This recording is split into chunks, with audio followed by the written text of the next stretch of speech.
Why does Islam forbid sex outside marriage? Everything in the world is composed of small units, just like a house is built with bricks.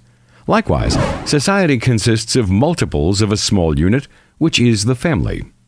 Despite its dislike of divorce, Islam permits it as a necessary remedy when things go wrong. It encourages the preservation of the family because it is the most important institution in human society. Sex outside the marriage bond reduces the family into an institution that imposes unnecessary burdens. Why should a man fork out money and take on responsibilities when he can have his pleasure in casual relations that are easily terminated, just like one uses and discards a used disposable napkin? Nothing is more detrimental to proper relations and the family institution than the radical and polarized movements that marginalize the other sex. Feminist movements start with a premise that is contrary to the nature of women. They imagine that they help women when they advocate free and unrestricted sex. They call on women to behave exactly like men, regardless of the physiological and psychological differences between the two sexes. This has led to the emergence of a generation that considers the marital relation too restrictive, when it's the fundamental bond that promotes social security. This generation asks, why should one burden oneself with children and commitments? The question is, where does this lead us? The result is that 16% of world children grow up with only one parent. The figure is even higher in Western countries which do not encourage the continuity of the family. In the United States, the figure goes as high as 35%, which means that over 1/3 of the children in the most powerful state in the world grow up in an unhealthy family environment. 80% of such children live in families where the mother is the only parent, while their fathers leave to find other women. In Canada, the figure is 22%, while it's 21.5% in Britain.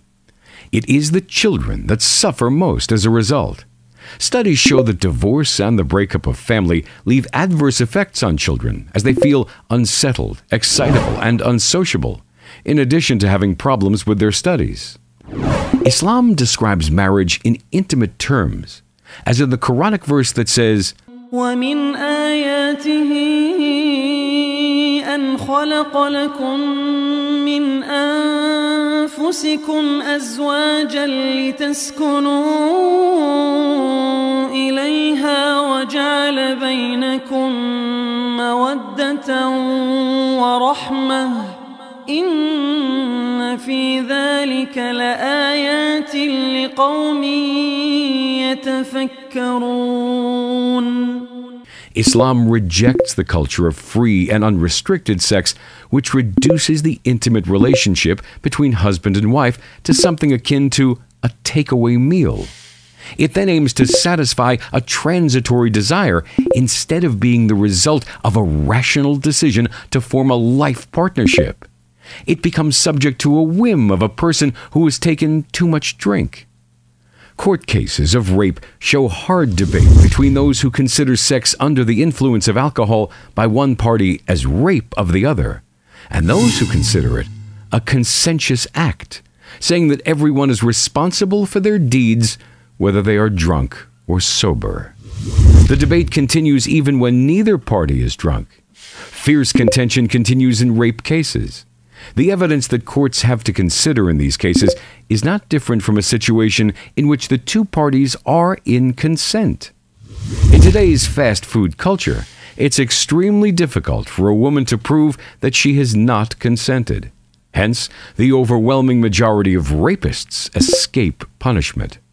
According to statistics, the figure is 80 to 90%. To protect society from all these problems, Islam establishes clear boundaries, forbidding all sex outside the marriage bond. The Quran accurately describes the consequences of free sex.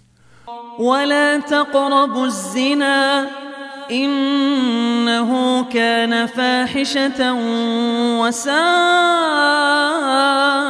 سَبِيلًا. Marriage is the only sound relationship between man and woman.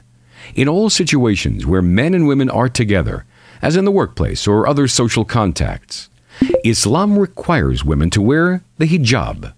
It thus elevates the woman from being a sex object. ومن آياته أن خلق لكم من أنفسكم أزواجا لتسكنوا إليها وجعل بينكم مودة ورحمة